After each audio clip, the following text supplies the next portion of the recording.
एकनाथी भागवत अध्याय क्रमांक 6 श्लोक क्रमांक पहिला. काल आपण पाहिलं एकनाथ महाराजांनी सद्गुरूचं स्तवन केलं का नाही, सद्गुरूंचं. कारण हा सगळं ग्रंथ तयार करून घेणारे कोणी तुम्ही आहेत असे एकनाथ महाराजांनी सांगितलंय का नाही. म्हणून हे फक्त निमित्त मला केलंय का नाही. माझ्या मुखातून या मुखातून तुम्ही वधून घेताय. सगळे ग्रंथांचा अर्थ तयार करणारे कोणी तर तुम्ही, अर्थ काढणारे, ववे करणारे, प्राकृत तयार करणारे सगळे तुम्ही आहेत. आणि तुम्हीच करा, कृपा करा आणि काय करा, हे तत्संग पद्धतीने करून घ्या ते. श्री शुकवाच अथ ब्रह्मात्मर्ज देवे प्रजे शैरावृतो भग्यात भवश्य भूत भविष्यो ययो भूत गणवृत. श्लोक क्रमांक 1. श्री शुक म्हणाले, त्यानंतर ब्रह्मदेव द्वारकेस आले. त्यावेळी त्याच्याबरोबर त्यांचे संकाधिक पुत्र व प्रजांचे ईश्वराशी देवभूती होते. भूत भविष्य अशा भूतमात्रांचा ईश्वर असा जो शंकर तोही आपल्या भूतगणासह द्वारकेस आला. शुक म्हणे, परीक्षिती पहावया श्रीकृष्ण मूर्ती सुरवर द्वारकेशे येते विचित्र स्थिती तेही केली.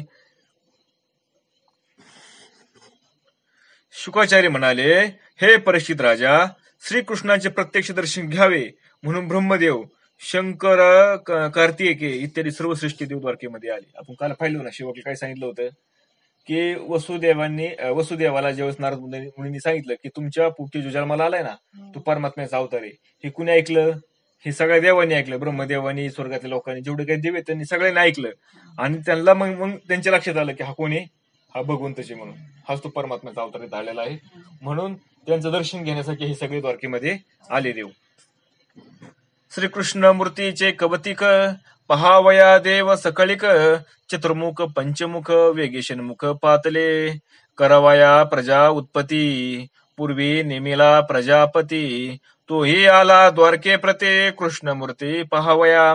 प्रजांची उत्पत्ती करण्यासाठी नेमलेल्या प्रजापतीने सुद्धा द्वारकेत येऊन श्रीकृष्णाचे दर्शन घेतले. बघा, कोण? प्रजांची उत्पत्ती करण्यासाठी जो प्रजापती नेमला होता. प्रजापती म्हणजे कोण? ज्याच्यापासून सगळी प्रजा तयार झाली की पुढे परत असा असणारा ब्रह्मदेवाचा मुलगा तो सुद्धा द्वारकेमध्ये आला श्रीकृष्णाचं दर्शन घेण्यासाठी.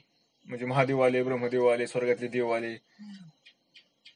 सनकाधिक आत्माराम आवप्त सकळ काम तेही होऊन आले सकाम मेघश्याम पहावया.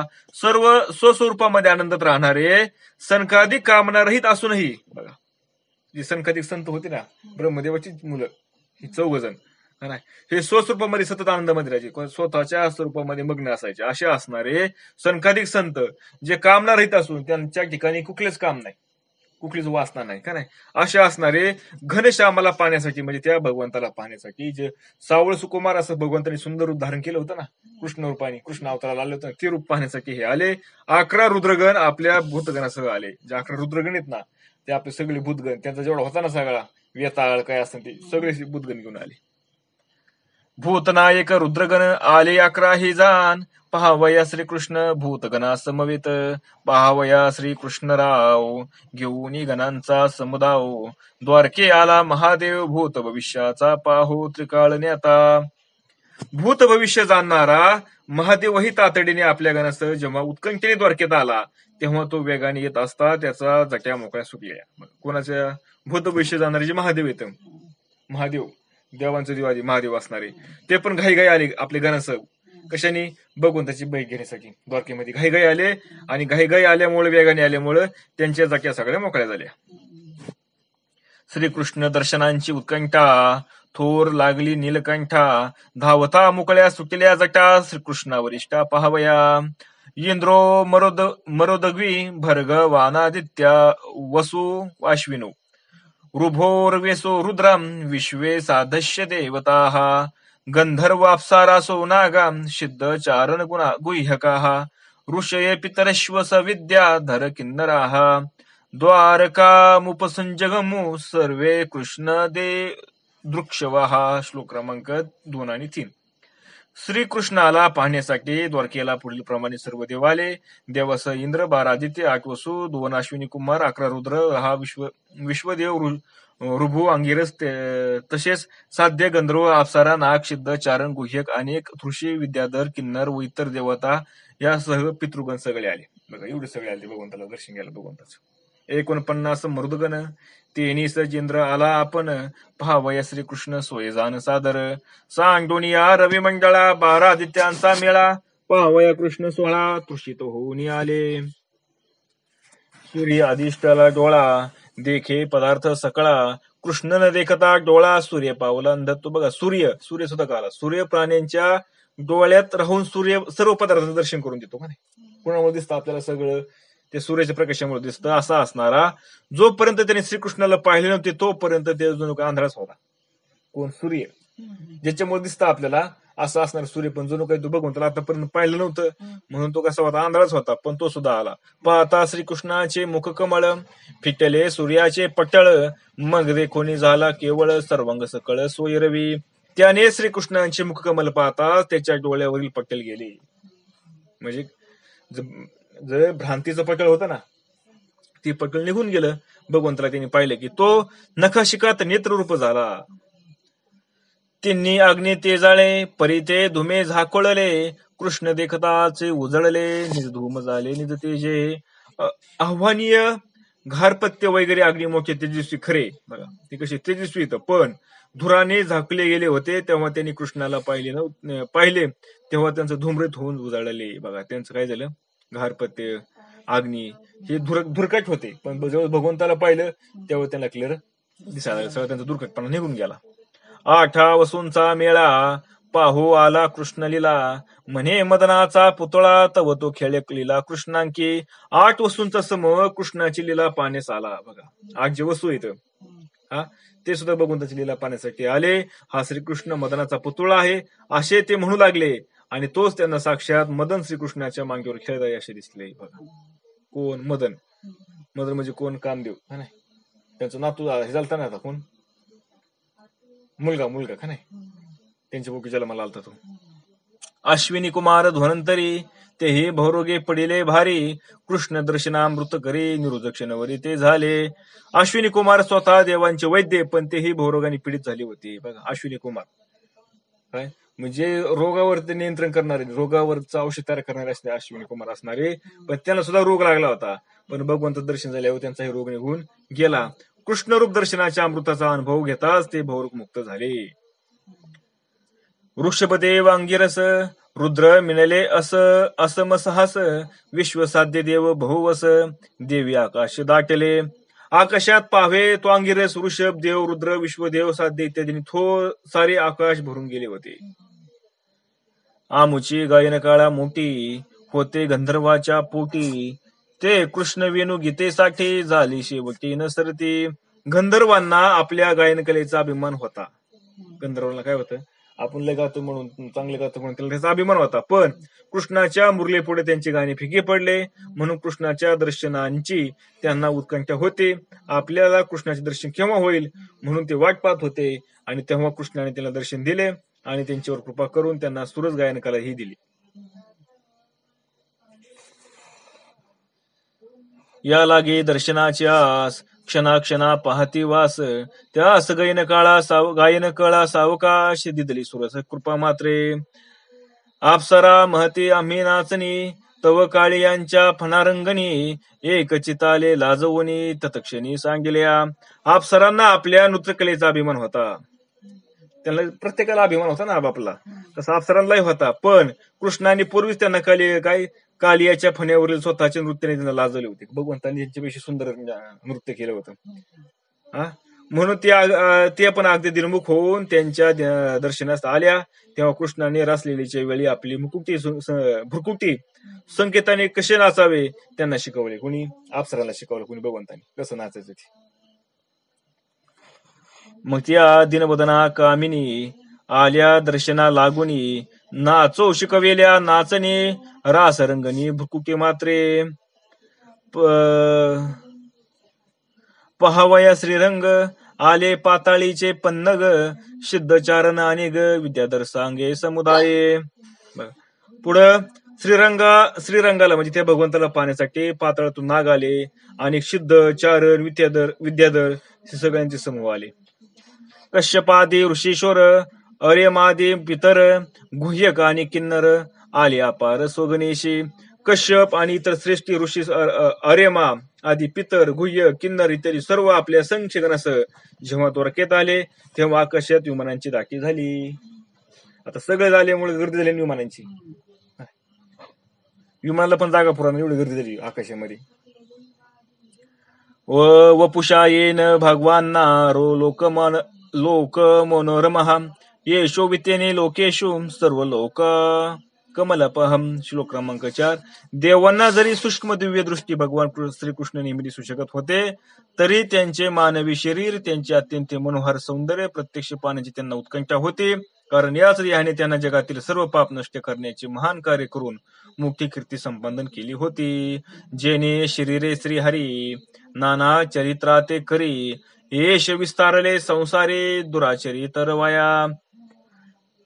बघा आता ज्या शरीराने श्रीहरी संसारातील दुःख लोकांना व दुष्टांना हे तारण्यासाठी अनेक चरित्र करून आपले हे सर्वत्र पसरवित होते. काय केलं तर भगवंतांनी देह धारण केला होता ना, आणि ती कशासाठी केला होता तो, की त्या संसारातील जे दुःखी लोक होते, जे दृष्ट होते, म्हणजे दुःखांना जे दुःखी येतं त्यांना तारण्यासाठी, आणि जे दृष्ट येतं त्यांना पण तारायचंच होतं का नाही.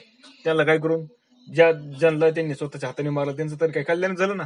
अशा अनेक त्यांनी चरित्र लीला चरित्र केले, म्हणून सगळे आपले यश सर्वत्र त्यांनी पसरत होते. म्हणजे काय, ते अवताराचं यश कीर्ती. एकता श्रीकृष्ण कीर्ती चतुर्विध प्रायश्चित्तांची गती खुंटली ती निश्चिती सर्वनार्थी सादर झालिया. ज्या कृष्णांची गुण कीर्ती आदराने ऐकली असता चारही प्रकारची प्रायश्चित्त आवश्यक राहत नाहीत. काय भगवंतांचे आता अवतार आल्यानंतर जे गुण केले, जे लीला केल्या का नाही, त्यांची जर आदराने कीर्ती आपण ऐकली का नाही, किंवा श्रवण केली किंवा दुसऱ्याला सांगितलं आपण का नाही, तर चारही प्रकारचे जे प्रायश्चित्त येतं ते प्रायश्चित्त करण्याची आवश्यकता राहत नाही. एवढं त्या भगवंतांच्या लीलेमध्ये काय, चरित्रामध्ये एवढं सामर्थ्य. भावे घेतल्या श्रीकृष्ण नाम सकळ पातका करी भस्म देवी देखिल्या पुरुषोत्तम विश्रामधाम जगाचे. ज्या श्रीकृष्णाचे नामस्मरण भक्तिपूर्वक केले, जो असणारा भगवंत आहे त्याचं नामस्मरण जर भक्तिपूर्वक केले तर सर्व पातकांचे भस्म होते. मग त्या पुरुषोत्तमाचे देवानी दर्शन घेतले तर तो सर्व जगताचे विश्रांती स्थान होईल. अशा देवाचं जर दर्शन घेतलं कुणी, देवांनी, त्या भगवंताचं का नाही, तर काय होईल, सगळ्यांचं विश्रांती स्थान असणारा सगळ्यांना काय होईल, विश्रांती मिळेल.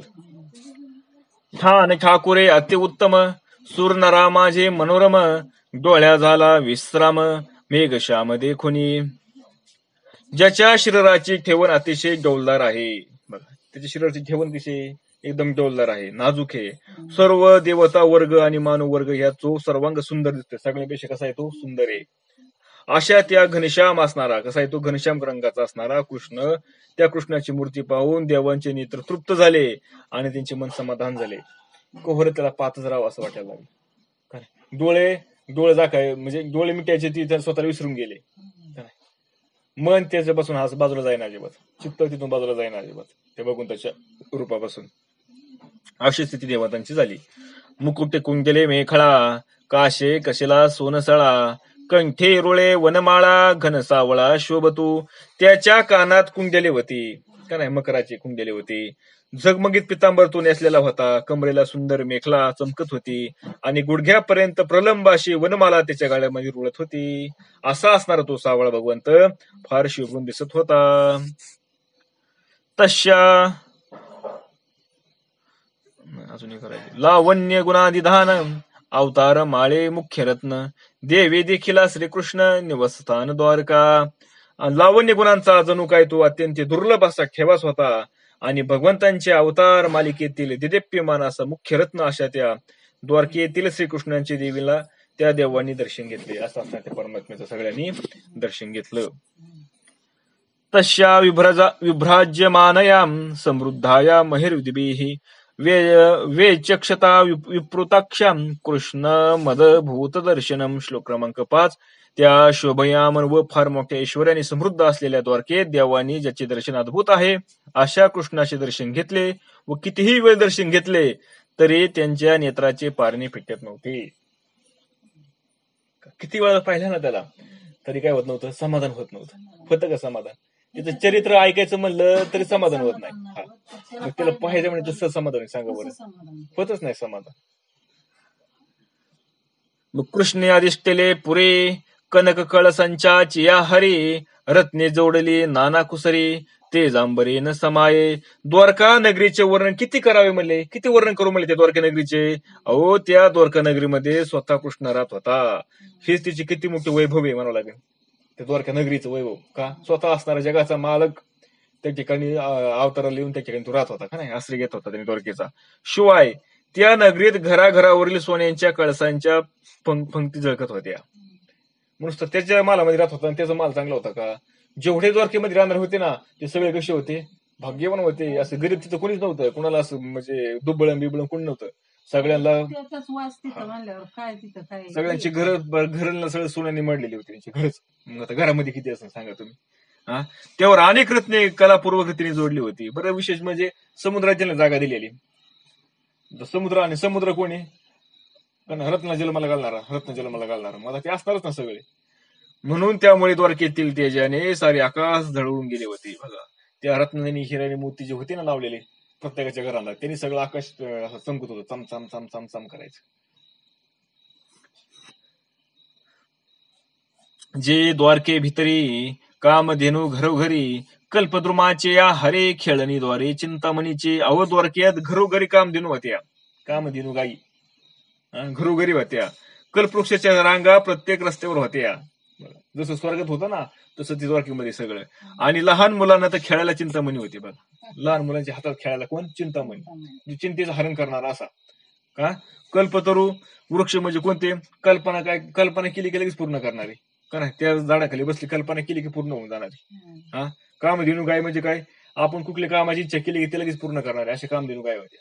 असं सगळं कसं होतं ते सगळं ऐश्वर्य संपन्न असं असणार ती द्वारका नगरी होती. तिथं कशाचीच उणीव नव्हती. म्हणून द्वारका जननिवासी अंशी, घरी नवरत्नांची या राशी, रिद्धी सिद्धी करुणिदाशी, ऋषिकेशी नांदतू. द्वारकावाशी पूर्वजनांच्या घरात नवरत्नांच्या राशी होत्या. द्वारकावाशी म्हणजे काय, जे होते ना त्यांच्या पूर्वजनांच्या घरामध्ये, पूर्वजांच्या घरात सुद्धा काय होत्या, नवरत्नांच्या राशी होत्या. आणि तेथील ऋषिकेश श्रीकृष्ण नांदत होता बघा, म्हणून रिद्धी सिद्धी त्यांची राशी होत्या. आणि भगवंत राशी कोण, रिद्धी सिद्धी. मग काय सांगा बरं, काय कमी काय तिथं, काहीच नाही. राजा त्यांचा असा मानले सगळा. म्हणून कृष्ण रूपाची या लालसे, डोळ्यात येणे लाविले पिसे, आवडी झाले मोर पिसे, आती डोळेशी हरिअंगी. म्हणून श्रीकृष्णांचे रूप पाहण्याच्या लालसेने लोकांचे डोळे असे वेडे झाले होते. मोर पिसांना सुद्धा दृष्टी आली होती बघून त्याला पाहण्यासाठी. मग ह्यांनी काम, कारण सगळं जिथलं जिथं होतं त्यांनी फक्त काय करायचं, बघून त्यालाच पाहायचं, त्याच्याकडेच पाहत राहायचं, समाधान घ्यायचं. म्हणजे हे जे त्या द्वारकेमध्ये आले होते ना त्यांचे गाव, त्यांच्या बरोबर राहणारे सगळे प्रजाजन त्यांची, ही प्रजाजन म्हणजे काहीतरी त्यांनी मागले जन्मी पुण्य केलेलं असेल का नाही, तेव्हा भगवंतांनी त्यांची सहवासामध्ये ठेवलं त्यांना का नाही. असं नाही उगाच कोणी पण राहू शकत. म्हणून कैशी बर्वेपणाची शोभा, पाथा नैने निगती जिभा, रसाळपणे तो वालभा, उपनिषद गाभा साकारला. त्याच्या सौंदर्याची शोभा एवढी होती, त्याला पाहता पाहता नेत्रांना जिव्हा फुगल्या. बघा आता भगवंत सौंदर्य कसं होतं, एवढं महान होतं, एवढं मोठं सौंदर्य होतं त्या भगवंताचं की पाहता पाहता डोळ्याला जीव आल्या. आणि ते काय करायला लागल्या, कारण कृष्ण म्हणजे उपनिषदांचे सार मानवी शरीर धारण करून आलेले होते, त्यामुळे डोळ्यांना रस पूर्ण वाटला. बघा डोळ्यांना रस वाटला. काय झालं, त्या डोळ्यांना काय झालं, जिव्हा आल्या. आणि त्या जिव्हानी काय केलं, तो रस चाकला. आता रूप पाहायचं काम कोणाचं आहे, कोणत्या इंद्रियाचं आहे, डोळ्याचं आहे. आणि मग आता ते, आणि मग ते जे असतं रस आहे, रस टाकायचं मला डोळ्यांचं काम आहे का, फक्त रूप दाखवायचं काम आहे ना. पण ती जे बघाय म्हणल्या तेच फक्त आनंद लुकते. मग हे जे बघाय गेल्या त्या डोळ्याला आल्या आणि त्या डोळ्याने त्याचा रस चाकला डोळ्याने. म्हणजे थोडं सांगायचं काय की एवढं पवित्र, एवढं सुंदर असणारं भगवंताचं रूप त्या डोळ्यांनी काय केलं, त्या सुखाचा अनुभव घेतला. त्यामुळे डोळ्यांना तुरसपणे वाटला. कृष्ण पाहावया आवडी, होता हे देवांशी वरपडी, डोळ्यात थोर लागली गोडी, अर्धगडी न विसंबती. कृष्णाला पाण्याची देवांना एवढी आवड होती, कुणाला, भगवंताला पाण्याची देवांना एवढी आवड लागली होती, एक क्षणभरही ती आपल्या डोळे दुसरीकडे वळवत नव्हते. बघा आपण जरी असं मध्ये बसले काय होतं, डोळे जागतो ना आपण, उघड दाखवतो ना डोळ्यांची, ते सुद्धा बंद झालती, अशी तटस्थ फक्त पाहता राहिले सगळे डोळे भगवंता. कारण डोळे म्हणजे ते जे असं पडदा येतो ना क्षणभर सुद्धा का नाही, क्षणभर आपण डोळे जागतो ना, ते सुद्धा त्याला सण होत नव्हतं तेवढा वीर बघून त्याचा ते पाण्याचा. हा तेवढी तृप्तीच होत नव्हती त्यांना पाण्याची. म्हणून कृष्ण रूपाचे कौतुक पाहता नैना लागली भूक, अंतरी निबिड दाटेले सुख तरी अधिक अधिक भुकेले. डोळ्यांना कृष्णाकडे पाहण्याची एवढी भूक लागली होती की देवांचे मन जरी सुखाने भरून गेले तरी डोळ्यांची त्यांना भूक भागेना. बघा, मन भरून गेलं सुखाने, पण डोळ्यांचं काय, डोळे समाधान वाटत नाही का, मला अजून पाहायचं, अजून मला समाधान झालं नाही. बरं, नुसतं पाहायचं म्हणजे कसं पाहायचं, फार वरपासून पायाच्या नखापासून तो वरपर्यंत त्याच्या मुकुट्यापर्यंत सगळा पाहायचा. कसं आहे, अहो त्याचं चित्र पाहिलं तरी समाधान होत नाही, आपलं पाहत राहावं लागते का नाही. प्रतिमा जर त्याची पाहिली भगवंताची किंवा मूर्ती पाहिली, किती सुंदर आहे भगवंत, किती सुंदर, तुझी मूर्ती एवढी सुंदर आहे, तुझी प्रतिमा एवढी सुंदर आहे, तू साक्षात तू किती सुंदर असेल. आता आपल्याला केव्हा साक्षात पाहायला मिळायचं हा, पण आपण इथं समाधान मानायचं, पण ते निसुख आपलं समाधान होत नाही, त्याला त्या मूर्तीला सुख किती पाहावं लागतंय. सांग बरं, पंढरपूरला गेलं तेव्हा असताना सावळा सुकुमार भगवंत विठ्ठल का नाही, कमरेवर हात दिलेला, अहो डोळ्याची नजर हाकेत ना अजिबात त्याला कव्हर पाहावं लागतंय, समाधानच होत नाही अजिबात. का होतं, मोबाईल मध्ये जरी पाहिला त्याचा फोटो तरी असतो त्याला कव्हर पाहत राहावा. असं असतं. मग तो खरोखर जो साक्षात जो श्रीकृष्ण रूप जे ध्येय धारण करून आला होता, धरून आला होता, तो कसा असं सांगा बरं तुम्ही. अवलोकिता श्रीकृष्णाशी दृष्टीशी दाटणे होतशे कैसे, मुंडप घसने निहाराशे ऋषिकेशी पहावया. देवांची एवढी गर्दी झाली की त्याचे मुकुट एकमेकावर आपटू लागले. बघा, एवढी गर्दी झाली की एकमेकाला त्यांचे मुकुट घासायला लागले देवांची, कारण हाताला हात लागायला लागले, पायाला पाया लागायला लागले, एवढी गर्दी झाली. आपण कसं गर्दीमध्ये गेलो, यात्रा असते कुठं आपण गेलो पंढरपूरला, किती गर्दी असते, तसं देवांची गर्दी झाली, सगळे भगवंताचं दर्शन घ्यायला. मागे पुढे श्रीकृष्णाशी देखोनी वेडेले चौपाशी, भाग्य उपजले डोळ्यांशी पूर्ण पुरुषाशी देखती. पान्हाऱ्यांना मागे पुढे जिकडे तिकडे कृष्ण दिसू लागला. आता पान्हाऱ्यांना पण काय झालं, जिकडे तिकडे श्रीकृष्ण दिसायला लागले, म्हणजे विश्वरूप दाखवलं सगळ्या देवांना भगवंत. बघा, मागं पाहिलं तरी कृष्ण, पुढे पाहिलं तरी कृष्ण, वरती पाहिलं तरी कृष्ण, खाली पाहिलं तरी कृष्ण. का बरं, कारण डोळ्यांनी एवढं त्यांचं काय केलं होतं, रूप पाहिलं होतं आणि अंतःकरणामध्ये साठवून धरलं. आता अंतःकरणामध्ये जे रूप ज्याच्या अंतःकरणामध्ये जे असेल ना त्याला ते दिसेल का नाही बाहेर. आपल्या अंतःकरणामध्ये काय आहे, आपल्या अंतःकरणामध्ये विषय म्हणून आपल्याला विषय दिसतात. म्हणजे साधू संत येतं, जे महात्मे त्यांच्या अंतःकरणामध्ये भगवंत असतो म्हणून त्यांना भगवंत दिसतो. त्याला कोण दिसतो, सगळ्या जगातामध्ये भगवंत दिसतो. आपल्याला कोण दिसतो, आपल्याला संसार दिसतो का नाही, शत्रू मित्र दिसतो आपल्याला. तसं त्यांना सगळा भगवंत दिसू लागला. म्हणून ज्या डोळ्याने ती परमपुरुष पाहायची शक्ती होती ते खरोखर धन्य होते. बघा ना, काय ते डोळे धन्य झाले का नाही. श्रीकृष्ण घनमेघ सावळा, निजात्म भावे पाहता डोळा, सहज श्यामता आली बुबळा, कृष्ण कळा ठसवली. श्रीकृष्णांचे सावळे रूप डोळ्यांनी आत्मीयतेने पाहताना त्या कृष्णांचा वर्ण डोळ्यांना ठसला. कारण कसे त्यांचं पानं कसं होतं, हे काय आपल्यासारखं पानं होतं का. आपण आज माणूस पाहिलं की उद्या आपल्याला आठवत नाही, पण उद्या दिसलं तर परत आपण त्याला ओळखणार पण असं पान आहे आपलं. पण तसं त्यांचं पान तसं नव्हतं. त्यांनी याला असा पाहिला की अंतःकरणामध्ये घर करून बसलं. ती जास्त मूर्ती बाहेरची ना, म्हणजे काय जी भगवंताचं रूप आहे ना, ते रूप त्यांनी काय केलं, आतमध्ये साठवलं, कुठं अंतःकरणामध्ये साठवलं आणि मग त्याला पाहत बसले परत. त्यामुळे त्याला सगळीकडे तो दिसायला लागला. मग तू काय ठसला तू कुठं, व बुबळांना काळेपणा आला. बुबळांना काय आला, काळेपणा आला. कारण नामदेव महाराज का बघा, डोळ्यातील बाहुली माझी विठाई झाली, घनानंद मूर्ती माझ्या ध्यानात आली. हाय का नाही, डोळ्यातली बाहुलीच म्हणली विठाई झाली म्हणली, म्हणून काय दिसायला लागलं सगळं, मला सगळं जग विठ्ठल दिसायला लागलं, विठ्ठल सगळं दिसायला. तसं आपली पण डोळ्यातली बाहुली विठाई व्हावं का नाही. तशी देवांची झाली होती बघा बाहुली, डोळे विठाई झाली, म्हणजे काही कृष्ण रूप झाली होती डोळ्यांची बाहुली, म्हणून त्याला सगळीकडे कृष्ण दिसायला लागला. मागं कृष्ण, पुढं कृष्ण.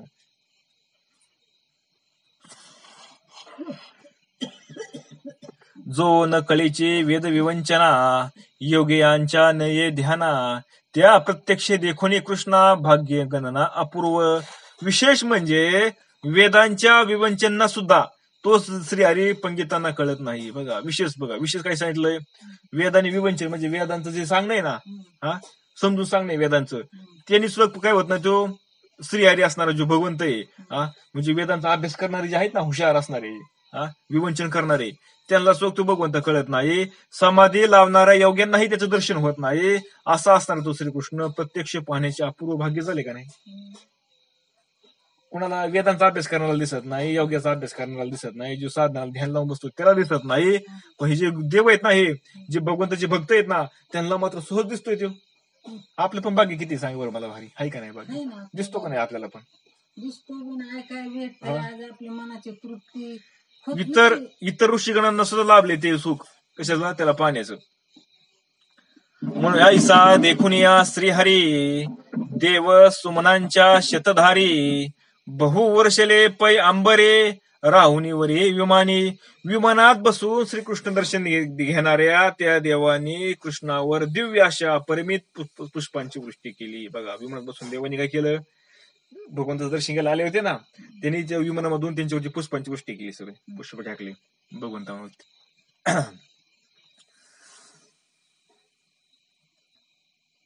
मांदार परिजात संतान कल्पद्रमो हरिचंदन ऐशिया वृक्षांचे सुमन जान कृष्णावर संपूर्ण वर्षले. बघा, देवांनी मांदार, आता कोणती कोणती फुले टाकली ते सांगितलंय.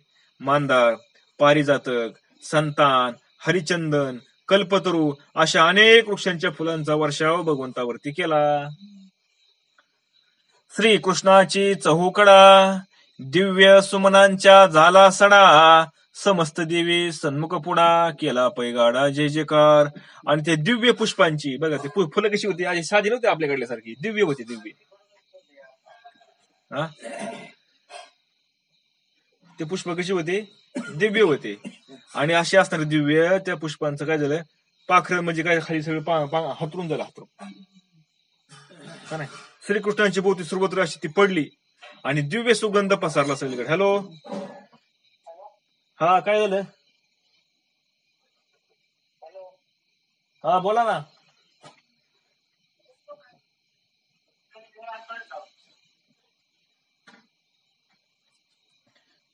श्रीकृष्णांच्या भोवती सर्वत्र दिव्य फुलं पडली होती, त्यामुळे सगळीकडे दिव्य सुगंध पसरला.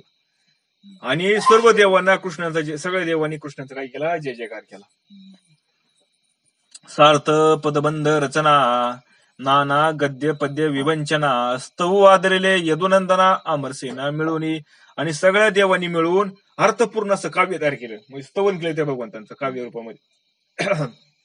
अनेक प्रकारचे गद्य पाजन यांच्या योगाने अमरवृंदावने आदराने श्रीकृष्णाचे स्तवन करण्यास त्यांनी प्रारंभ केला. देव उवाचाम नतास्मनी नाथम पदारविंदम बुद्धीर इंद्रिया प्राणा मनोवाचाभिः येचन्ते निहंत हृदय भावयुक्तिर्मुमुक्षुभिः कर्ममयोरूपाशात. श्लोक क्रमांक 7 आणि 8. देव म्हणाले, हे नाथ कर्ममय देव म्हणाले, हे नाथ कर्ममय पाशापासून मुक्त होण्याची इच्छा करणारे व सद्भाव हृदयात धारण करणारे असे भक्त तुझे चिंतन करतात, पण तुझ्या चरण कमलाचे त्यांना दर्शन होत नाही. त्या तुझ्या चरण कमलांना आम्ही आमचे ज्ञानेंद्रिय प्राण मन व वाणी यांच्या साह्याने प्रत्यक्ष नमस्कार केला आहे. हे आमचे केवढे भाग्य झाले. म्हणून हे अजित, तू त्रिगुणात्मक मायेच्या साह्याने तिच्या गुणामध्येच नियंता म्हणून स्थित होतोस आणि या महत आदी प्रपंचाला उत्पन्न करतोस, त्यांचे पालन करतोस व संहार करतोस. हे तुझे कर्म अचिंत्य आहे, पण अशा कर्मांनी तू लिप्त होत नाहीस, कारण तू आकर्षण विकर्षण इत्यादी दोषापासून रहित आहेस व स्वतःच्या ठिकाणच्याच म्हणजेच स्वरूपभूत सुखामध्ये रममान असतोस. म्हणजे काय केले? भगवंताचं स्तुती केली, स्तवन केले, काव्य केले. आणि काव्यामध्ये काय केलंय? भगवंतांचं स्तवन म्हणजे त्याचं गुणगान गायलेत का नाही, ते आपल्याला थोडक्यात दिलेत. विवेकयुक्त प्राणधारणा मनसा वाचा कर्मना नमस्कारो तुझ्या चरणा सदचित घना श्रीकृष्णा. हे सच्चित घन श्रीकृष्ण, तू कसा आहे? वाणीने, मनाने व कर्माने आम्ही तुला आमचे प्राण विवेकाने धारण करून नमस्कार करतो. कसा नमस्कार केलाय? वाणीने, मनाने, कर्माने आम्ही तुला काय केलंय? आमचं प्राण सुद्धा, विवेक सुद्धा, हे सगळं काय केलंय? तुला धारण करून सगळ्या एकत्र आणून आम्ही तुझे काही तुला नमस्कार करतोय.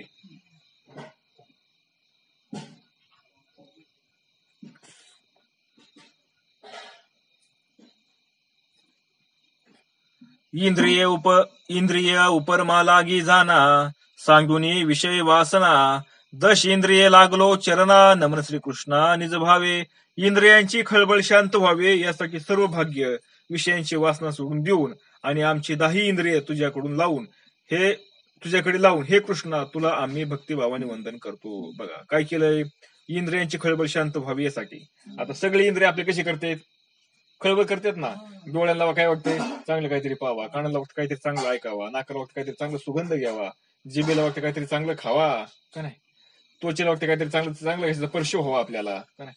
असे जे पंचज्ञान इंद्रिय आहेत ना, ते पंचज्ञान इंद्रियांना काय वाटतंय, आपापल्या विषयी आपल्याला मिळावा. असे इकडे असले गुंतलेले इंद्रिय, पण ह्या सगळे इंद्रिय शांत व्हावा आम्हाला, असं काय देव काय म्हणतात, ही सगळी इंद्रिय आमची शांत व्हावा यासाठी भोग्य विषयांची वासना सोडून, म्हणजे जे कर्मेंद्रिय आहेत ना त्या प्रत्येक इंद्रियाची वासना सोडून देऊन आणि आमची 10 इंद्रिय बघा, पंचकर्म इंद्रिय आणि पंचज्ञान इंद्रिय हे सगळे तुझ्याकडे आम्ही लावतो आणि कृष्णा तुला आम्ही भक्तिभावाने वंदन करतो. कसं वंदन करतो, भक्तिभावाने. म्हणजे देव त्याला भगवंताला शरण गेले. कसे शरण गेले, हे सगळं त्याला दिलं. म्हणजे पंचज्ञान इंद्रियाने भगवंताला देऊन टाकले. पंचकर्मेंद्रिय सुद्धा काय केले, भगवंताला. असं जर गेलं भगवंताकडे तर ते जुळतंय, नाहीतर नाही जमत. आता आपण काय करतो, मुखामध्ये भगवंताचं नामस्मरण चाललंय, पण मनात कोणी, मनात चाललाय प्रपंच का नाही. डोळ्याने काय पाहतोय, डोळ्याने सगळे काय पाहतो आपण, व्यवहार पाहतोय सगळा का नाही. हे वेगवेगळे भूत पाहतोय, भोगाचे ह्यानीच का नाही, भोग घेण्याच्या ह्याच्यानीच पाहतोय ना आपण सगळं. कसं काय जमून सांगा बरं आपल्याला. पण हे सगळं त्या भगवंताला दिलं तेव्हा ते जुळत असतं. तसं देव म्हणले आम्ही सगळं भगवंता हे तुला अर्पण केलंय आणि तुला सगळं अर्पण करून तुला नमस्कार. अर्पण केलं म्हणजे काय, सगळे त्या इंद्रियांनी त्याचे काय करायचं, फक्त त्या स्मरण करायचं. डोळ्या चित्ताने त्याचं स्मरण करायचं, डोळ्याने त्याला पाहायचा, मुखाने त्याचं नामचिंतन करायचं का नाही, नाकाने त्याचा सुगंध येतो सुगंध घ्यायचा. असे सगळे जिबले, डोळ्याला जिभा फुटल्या होत्या ना त्याचे रस टाकायला. विषय होऊन या उदास सांगडोनी संसाराची आस चरण चिंतिती तापस कर्मपाशी छेदावया. तपस्वी लोक विषय विरक्त होऊन अर्थात सर्व संसारिक इच्छा टाकून आपले कर्माचे बंधन तुटावे ह्यासाठी तुझ्या कर्माचे चिंतन करतात. बघा, जे तपस्वी लोक आहेत ना, तप करणारे, ते विषय विरक्त होऊन म्हणजे काय करतात, विषयापासून बाजूला होतात, विरक्त होतात. म्हणजे काय होतात, संसारात ते टाकून देतात, संसारातली इच्छा आहेत ना ते टाकून देतात आणि कर्माचे बंधन तुटावे. कसं की कर्माचे बंधन म्हणजे कर्माचं बंधन पडतं ना, म्हणजे काय, कर्माचं फळ पडतं ना, मिळतं आपल्याला. केलेल्या कर्माचं चांगली पाप आणि पुण्य हे 2 प्रकारचं फळ मिळत असतं. म्हणून त्यामुळे आपण बंधनामध्ये पडतो. मग ते बंधन तुटण्यासाठी यासाठी तुझ्या चरणाचे चिंतन करतात तपस्वी लोक. ऐसे मुक्तीचे वासना मुमुक्ष चिंतिती चरणा त्यांची अर्धेशन येशी ध्याना दृढ भावना करिताही. तरीही त्या मुमुक्ष जनांची दृढ श्रद्धा असूनही तू त्या निमिषार्ध त्यांच्या ध्यानात येत नाही. बघा, तरीही काय तू अशी असणारी मुमुक्ष येतं, मुमुक्ष जन येतं, त्यांची दृढ श्रद्धा तुझ्यावरती असूनही निमिषभर सुद्धा काय होत नाही, तू त्यांच्या ध्यानात येत नाही. निमिष म्हणजे कशाला, डोळ्याचे पापणे लवून बरं का, लवून परत वर जायपर्यंत जेवढा वेळ लागतो ना त्याला म्हणायचं निमिष, तेवढा सुद्धा त्यांच्या ध्यानामध्ये येत नाही. म्हणले कोणाच्या, तपस्वी लोकांच्या का नाही, जे तपस्वीत ना मुमुक्ष येतं असे असणारे त्यांच्या तू ध्यानामध्ये येत नाही. किती, तेवढा सुद्धा म्हणले येत नाही. आणि त्यांनी काय केले, सगळं सोडून ते तुझ्याकडे काय करतात, तुझ्याकडे गेलेत, तुझं जप करतात, तुला प्राप्त व्हावं म्हणून जप करतात. ते प्रत्यक्ष तुझे चरण आम्हाशे झाले जे दारुण देव आपुल्या भागे आपण अतिस्तवन करिता ती. मग अशा तुझ्या चरणांचे आम्हाला प्रत्यक्ष दर्शन घडले. बघा, असा असणारा तू कसा आहे, जपी तपी संन्यासी यांना सुद्धा काय होत नाही, तुझं दर्शन होत नाही.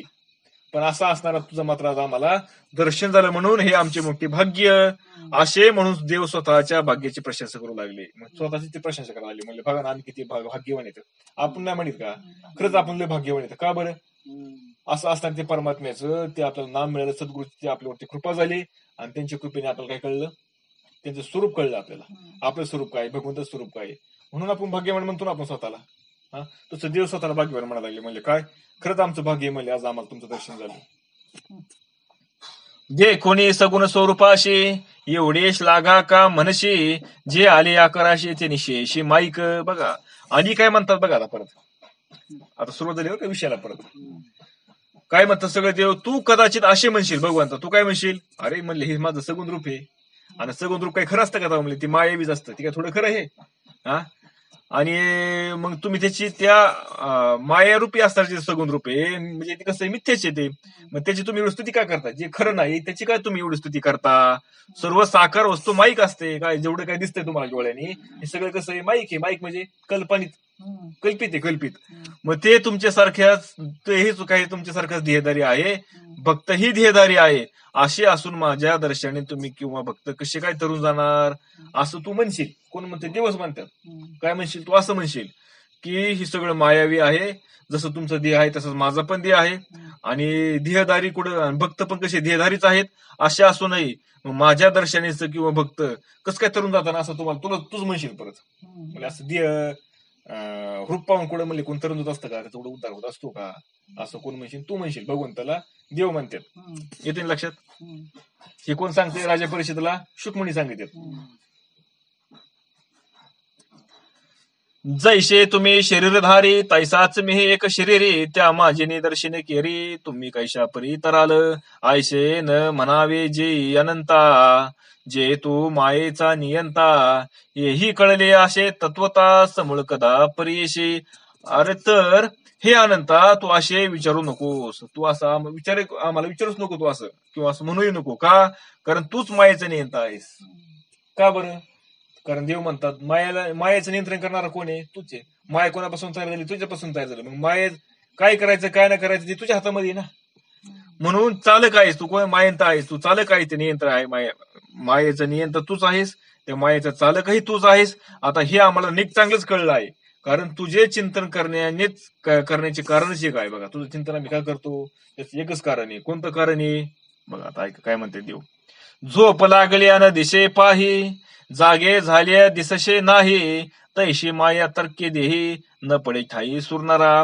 अहो म्हणले, जर झोप लागली आपल्याला, अशी गोष्ट आहे की निद्रा ही अशी गोष्ट आहे की एकदा झोपेतही दिसत नाही. दिसते का झोप? झोप लागली. आता झोप लागल्यामुळे म्हणले निद्रा म्हणले बघा मला दिसते का निद्रा? झोप दिसते का आपल्याला? नाही दिसत. आणि जागे झाल्यावर दिसत नाही. जागे झाल्यावर दिसते का परत? पण आहे का नाही? ती आली तर काय होतं आपण? हा, तशीच माया म्हणली अतर्की, तशी तुझी माया आहे म्हणली. असती पण दिसत नाही, जाणवती पण कळत नाही. अशी तुझी माया कशासारखी? झोपेसारखी, निद्रेसारखी. मग ती मानवांना आणि आम्हाला देवतांना कळत नाही. बघा, ती मानवालाही कळत नाही. कोण? माया. आणि आम्हाला देवालाही ती कळत नाही तुझी माया कशी ती तुझी माया, आणि ती तुलाच माहिती कशी ती. आम्हाला काही कळत नाही. म्हणून तर आम्ही तुझं नामस्मरण करतो, तुझं ध्यान करतोय, आम्ही तुला पाहतोय. म्हणजे का? तुझी माया आम्हाला कळता म्हणून. कारण माया कोणाची? तुझी. मग माया तुझी म्हणजे तुला आम्ही काय केलं? प्रसन्न करून घेतलं. म्हणजे माया काय होणार आहे? बरोबर कंट्रोल मध्ये येईन का नाही? आकळली जाईन का नाही माया? म्हणून मुळीच तुझ्या तर्के माया, दिशे गुणशोभू झाला सहाय्या. ते ब्रह्मादिका न याची आया, देवराया श्रीकृष्णा. मग तुझी माया मुळातच अतर्क्य न कळणारी आहे. जेव्हा तिच्यातील 3 गुणांनी साम्यावस्था बिघडून विषमता आली, तेव्हा ती ब्रह्मदेवाच्याही ताब्यात राहीनाशी झाली. बघा, ही तुझी असणारी मूळ माया ती कशी अतर्क्य, म्हणजे तर्काने सुद्धा कळणारी नाही. आणि जेव्हा तिच्यातील 3 गुणांची साम्य अवस्था, 3 गुण कोणते? सत्वगुण, रजगुण, तमगुण, यांची साम्य अवस्था बिघडती. म्हणजे काय होती? विषमता येते त्याच्यामध्ये. आता सत्वगुण कमी होतो, रजगुण वाढतो, तमगुण अजून वाढतो. असं वेगवेगळं झालं. आता सारखे राहिले नाही तर त्यावेळेस काय होतं? विषमता येते. मग तेव्हा ती ब्रह्मदेवाच्याही ताब्यात राहत नाही. बघा, ब्रह्मदेवा, आता हे जगत तयार कोणी केलं? सगळं ब्रह्मदेवाने केलंय. त्याच्याही ताब्यात राहत नाही म्हणजे ती माया. कशी राहील ती? कारण त्यांची थोडी ताब्यात. मायेमुळे तर हा ब्रह्मदेव जन्माला आलाय. आणि त्याची ताब्यात कशी राहील ती माया? मग तू धरवणी देवी मायेशी, ब्रह्मादिका ते सृजिशी, प्रतिपाळुनी संहारिशी. तू त्या कर्माशी अलिप्त, त्या मायेच्या साह्याने तू देवांसह सर्व सृष्टी उत्पन्न करतोस. बघा, आणि अशी असणारी जी माया, तिचं तू सहाय्य घेतो, आणि तिच्यासह तू काय करतो? देव, मानव, ही सगळी सृष्टी उत्पन्न केली तू त्यांच्यामुळे. कुणाच्या आधारावर? मायेच्या आधारावर. का नाही? काही काळ तिचे रक्षण करतोस, आणि तू तिचं रक्षणही करतोस.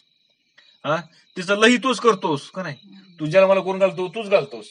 त्याला खाय प्यायला काळजी, त्यांचं रक्षण करायचं काम कोण करतो? तूच करतो. आणि शेवटी नाशे कोण करतो? तूच करतोस. अशा असणारी तिचे लई तूच करतो, पण त्या कर्मापासून तू वेगळा राहतो. पण एवढं सगळं जरी केलं तू, ती जन्माला घातली, का नाही. म्हणजे काय जगत जन्माला घातलं, विश्व जन्माला घातलं, विश्वाचं रक्षणही त्यांनीच केलं आणि शेवटी नाशही परत कुणी केला, त्यांनीच केला. असा सगळा करणारा, सगळं करून तू कसा राहतो, वेगळाच राहतो. म्हणजे करून न करता होतो तू परत. हे सगळं करतो आणि करून पण काय होतो, न करता होतो. स्वप्नी सोये सृष्टी सृजली, प्रति पाळूनी संहारली, ते क्रिया कर्त्याशी नाही लागली, तेवी सृष्टी केली तो अलिप्तत्वे. एखादा मनुष्य स्वप्न पाहतो व स्वप्नातील सृष्टी म्हणून काही एक घटना तो पाहतो व स्वप्न समाप्तही करतो. बघा जसं कसं म्हणले, एखादा आपण झोपलो आणि झोपल्यावर आपल्याला स्वप्न पडतं. स्वप्नामध्ये काय झालं, आपण एखादी सृष्टी बघितली का नाही. आता जोपर्यंत स्वप्न तोपर्यंत आपल्याला खरं वागतं का नाही. आणि सगळं पाहतो त्याच्यामध्ये काय घडतंय काय नाही घडत, कसं घडतंय, सुख आहे दुःख सगळं सगळं जसं आहे ना सगळं पाहतो आपण त्या स्वप्नामध्ये. आणि स्वप्न समाप्तही करतो, स्वप्नही संपून जातं ते. आणि त्या माणसाला स्वप्नातील क्रिया घटना ते बद्ध करतात का. म्हणजे असं झालं थोडं की तुम्ही झोपले, तुम्हाला स्वप्न पडलं, तुमच्या पाठीमागे वाघ लागला आणि वाघाने तुम्हाला धरलं का नाही. तुम्हाला धरलं, तुमचा पाय धरला, पाय खाल्ला त्यांनी, तुम्ही बळ त्याचं पायामध्ये त्याचं बागलं, तुम्ही आपलं बळबळ कसं तरी जिवंत राहा, आपलं काही सावध होऊन कसं तरी तुम्ही जीव वाचवला आणि स्वप्न संपलं, तुम्ही जागे झाले आणि मग उठून बैठलं, परत तुमचा पाय खाल्ला असं दिसतंय का तुम्हाला. सगळं जागेच असतं का नाही. तसं म्हणले. मग काय बिघाड झाला का ते स्वप्नातल्या वाघाने खाल्लं म्हणून, काही झाला नाही. तसं म्हणले म्हणजे थोडे दिनी बद्ध केलं का आपल्याला, नाही केलं. त्याचप्रमाणे ही सृष्टी तुला बद्ध करत नाही, अशी असताना सृष्टी तो तयार केलेली आहे आणि ती तुला बद्ध करत नाही. का करत नाही, कारण ती तूच तयार केलेली. म्हणून मृग जळाची भरणी, सूर्य करे निजकरणी, शोषुणी ते अस्तमानी, अलिप्तपणी तैसा तू. सूर्य आपल्या किरणांच्या योगाने मृगजळ भासवितो. सूर्य काय करतोय, सूर्यकिरण पडते, सूर्यकिरण पडल्यामुळे दुपारच्या वेळेस काय होतं, आपल्याला असं पाण्यासारखं दिसतं असल्यामुळे. मृगजळ दिसतं ना, मृगजळ आपल्याला फक्त पाणीच आहे तिथं आणि जवळ जाऊन पाहतो पाणी नसतं, ती काहीच नसतं तिथं का नाही. ते कोणामुळे भासतं, सूर्याच्या किरणामुळे भासतं. व सूर्यास्त होताच मृगजळ नाहीसं होतं. अगदी याच सूर्य करता असूनही अलिप्त असतो. मग सूर्याच्या संबंधाने मृगजळ तयार झालंय. कुणामुळे, सूर्यामुळे. पण सूर्याला माहिती का मी मृगजळ तयार केले म्हणून, माझ्यामुळे मृगजळ तयार झाले, माहिती का सूर्याला, नाही माहिती. तसं सूर्यामुळे मृगजळ तयारही होतं आणि नाहीसे होतं, पण सूर्याला त्याची कल्पना नाही. तसं त्याप्रमाणे हे भगवंता, हे श्रीकृष्णा, तू हे लिहिलेले सगळं जग तयार करतो का नाही, सगळी माया तयार करतो, विश्व तयार करतो आणि याच्यापासून वेगळाच राहतो, तू अलिप्त राहतोस.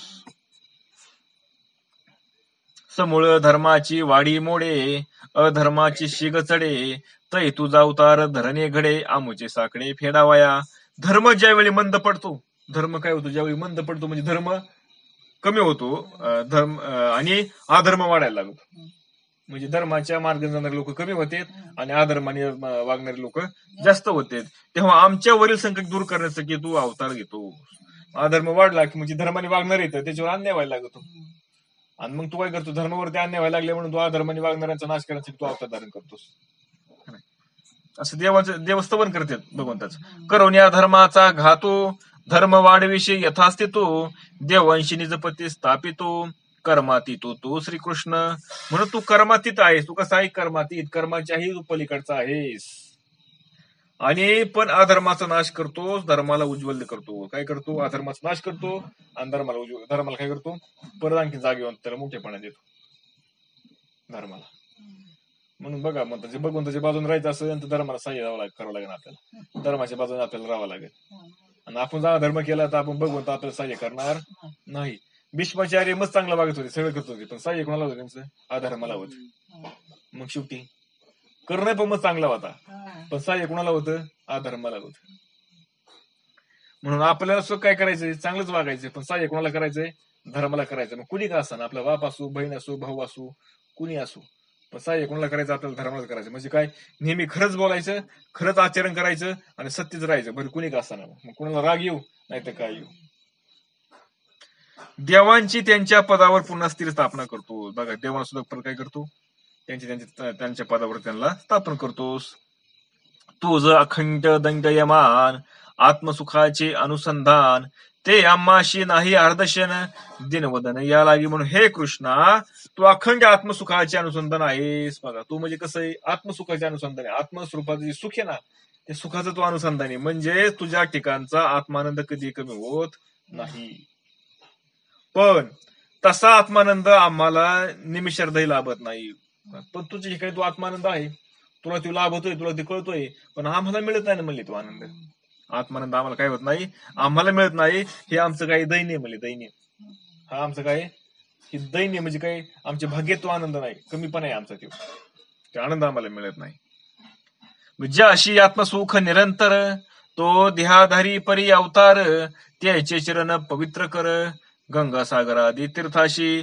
मग ज्याचे आत्मसुख अखंड असते, बघा ज्याचं सुख कसं असतं, आत्मसुख कसं अखंड आहे, म्हणजे जो आत्मसुख सतत आत्मसुख घेतोय, कधी त्याच्यामध्ये त्याचं खंडनच होत नाही, ते सुख घेण्यामध्ये काय होत नाही, खंडन होत नाही. तो देहदारी जरी असला तरी तो त्या देहापासून अलिप्त आहे, कारण त्यांचे चरण गंगा व सागर या तीर्थांनाही पवित्र करणारे असतात. बघा असे जे असतात ना, काय की ज्यांना जे आत्मसुख मिळतंय आणि आत्मसुखामध्ये क्षणभर त्यांचं खंडन होत नाही, त्या आत्मसुखामध्ये सतत आत्मसुखामध्ये राहतात ते. असे जे असतात ना, म्हणले गंगेसारखी जी नदी पवित्र नदी म्हणले, आपल्यासारखी त्याच्या त्या ठिकाणी गेल्यावर स्नान केल्यावर आपलं पाप नाही करते ती गंगा माता, पण ती सुद्धा पवित्र व्हायला त्या महात्म्याच्या चरणावरती येते, जी सतत आत्मसुख घेतो ते. मग असं असणार आत्मसुख आपल्याला सद्गुरूने आपल्याला त्याची ओळख करून दिली का नाही, आता ते घ्यायचं का नाही घ्यायचं ते आपण ठरवायचं. आपल्याला जर विषय जर गोड लागायला लागली तर आपल्याला ते आत्मसुख मिळणार नाही, पण विषयांचं आपण जर काय केलं वैराग्य म्हणजे त्याची का आपण इच्छा सोडली तर मग मात्र ते आपल्याला आत्मसुख मिळेल. मग तो जरी वर्ते गुणांतो, तरी तो जाणावा गुणातीतो, त्याच्या चरण रेणू करी घातो, त्रैलोक्यात महापापा. अवतार घेतल्यावर तो जरी 3 गुणापैकी कोणत्याही गुणात वावरत असला, म्हणजे बघून तो अवतार घेतो आणि अवतार घेतलो तरी तो 3 गुणापैकी, मग रजगुणामध्ये असा, कधी सत्वगुणामध्ये असेल, कधी तमगुणामध्ये असेल, म्हणजे कधी तू शांत असेल, सत्वगुणाचा प्रभाव वाढला, तू शांत झाला, शांत राहतोय का नाही, कोणाला रागवत नाही, बोलत नाही, काय नाही. कधी कधी रजगुण वाढला, मग पळतो, ही कर ती कर ती कर ती कर का नाही. कधी तमगुण वाढला, कधी क्रोधित होतो, तो रागवतो, बोलवतो दुसऱ्याला. असे 3 पैकी कुठला जरी तुझा गुण वाढला आणि त्या गुणामध्ये तू जरी वावरत असला तरी तो त्या गुणातीत आहे. तरी एवढं सगळं करून तो कसा आहे, गुणाच्या पलीकडे आहे. सोपं नाही एवढं महात्म्याला समजणं. समजू शकतो महात्मा आपल्याला? आपण काय पाहतो त्याचे, बघा ना, म्हणजे सोनूने बाबाने मगाशीच मला सांगितलं, म्हणले सद्गुरूला म्हणले तत्वरूपाने पाहिजे, म्हणले तत्वरूपाने, म्हणले युक्तिरूपाने नाही पाहिजे, म्हणले युक्तिरूपाने पाहिलं की गोळ होणार, म्हणले का, कारण युक्तिरूपाने जर पाहिलं गेलं ना त्याचे गुण दोष आपल्याला दिसणार सद्गुरूचे, आणि तत्वरूपाने पाहिलं ना गुण दोष दिसणार नाही, म्हणले का, कारण युक्तिरूपाने जर पाहिलं ना तर त्या युक्तीच्या ठिकाणी 3 गुण आहेत का नाही.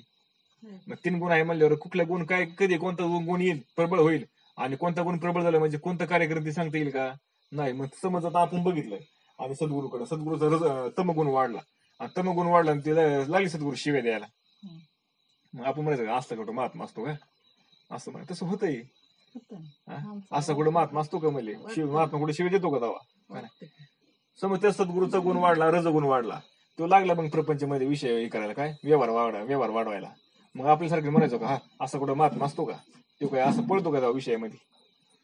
त्यामुळे साधू आपल्याला कळणार नाही. साधू कळण्यासाठी आपल्याला अर्ध तरी साधू व्हावं लागेल, तेव्हा समजून साधू आपल्याला काय असं. म्हणून तेच इथं सांगितलं, काय सांगितलंय, तू गुणात तिथे तू जरी आता तुझा कोणता जरी गुण वाढला, कोणत्याही गुणामध्ये तू वावरत असला तरी पण तू कसं आहे, ते गुणातीत आहेस, कारण अशा तुझ्यासारख्या अवतारी ईश्वराची पायधूळ मानवाच्या सर्व पातकांचा नाश करते. बघा, म्हणून तू असा अवताराला आला ना, तू काय करतो, तुझ्या चरणाची धूळ जरी लागली आमच्या मानवाचं कल्याण होतं. दगड उद्धारून गेले, झाडं उद्धारून गेले, गवत उद्धारून गेले का नाही गेले का राम अवतारामध्ये. तसंच श्रीकृष्ण अवतारामध्ये किती जणांचा उद्धार झाला तिथं पण. ऐशी तुझ्या दासांची कथा, त्या तुझे चरणवंदू माथा, असो चरणांची ही कथा, कीर्ती ऐकता निज लाभो. मग तुझ्या दासांचा हा मोठेपणा आहे काय, म्हणजे काय, तुझे जे भक्त आहेत, तुझे जे सेवा करणारे आहेत, त्यांचा हा सगळा मोठेपणा आहे. म्हणून तुझे चरण मस्तकी धारण करून आम्ही तुला वंदन करतो. म्हणून काय केलं आम्ही, आता तुझं चरण आम्ही आमच्या मस्तकावरती घेतो आणि तुला वंदन करतो. म्हणजे तुझ्या चरणांची कीर्ती नुसती ऐकली तरी आत्मलाभ होतो, म्हणजेच आत्मानंद प्राप्त होतो. तुझ्या चरणांची कीर्ती ऐकली तर म्हणजे तो जे सगुण अवतारामध्ये आलाय आणि सगुण अवतारामध्ये तुझे काही लीला केल्यात ना, ते लीला तू काय काय कृती केली, म्हणजे काय काय लीला केल्या, तू कसा अधर्माचा नाश केला, धर्माला कसं वाढवलं का नाही, धर्माला पाठबळ कसं दिलं, तुझ्या भक्तांचं कसं संरक्षण केलं, भक्तांचा कसा नाश केला, हे जरी आम्ही श्रवण केलं हा किंवा एकमेकाला सांगितलं तरी म्हणजे काय होतंय, आम्हाला आत्मानंद प्राप्त होतोय म्हणजे. आणि आत्मानंद कसा आहे, ज्याला आत्मानंद प्राप्त होतो ना तो मग आत्माच झाला. मग चरण देखते ते भाग्याचे, त्यांचे महिमान न वर्णावे वाचे, पवित्रपण तुझे कीर्तीचे परिससाचे स्वामिया, आशा तुझ्या चरणाचे दर्शन ज्यांना होते, त्यांचे भाग्य वर्णातीत आहे बघा. असं तुझ्या चरणात ज्याला दर्शन होतं ना त्याचं भाग्य कसं मिळेल, त्याच्या भाग्याचं वर्णनच करू शकत नाही. म्हणजे एवढं महान भाग्य मिळेल त्याचं. का म्हणजे तिने भगवंताच्या चरणाचं दर्शन घेतलं म्हणजे त्याला झालंय. मग अग्नी शाखा समसमानी, इंधन घाले ती वाढे अग्नी, आशा वाढे देहाभिमानी, श्रवण कीर्तनी त्या त्यागवे. हे प्रभू तुझी कीर्ती अत्यंत पावन करणारी आहे. तुझी कीर्ती कशी फार पावन करणारी आहे. कारण सरपण घातलेला अग्नी जसा वाढतो, त्या अग्नीमध्ये जसं आपण सरपण टाकलं तर ते काय होतो, अग्नी आणखी वाढत चालतो. तसं देहाभिमानाने वाढलेली वासना व आशा हे त्या कीर्तनाच्या श्रवण नष्ट होते. देहाचा अभिमान धरला ना, मी आमका, मी तमका, मी फलाना, आणि ह्याच्या संबंधाने मग काय वाढते, वासना वाढते, आशा वाढते. पण ह्याला जर कीर्तनाची सवय लावली, काय म्हणजे नामसंकीर्तन करायला लावलं तर ह्या सगळ्यांचं काय हे नष्ट होऊन जात. काय होतं, सगळं हे नष्ट होऊन जातं. श्लोक आलाय, आपण थांबवतो का नाही. पुंडलिका वरदारी विठ्ठल श्री ज्ञानदेव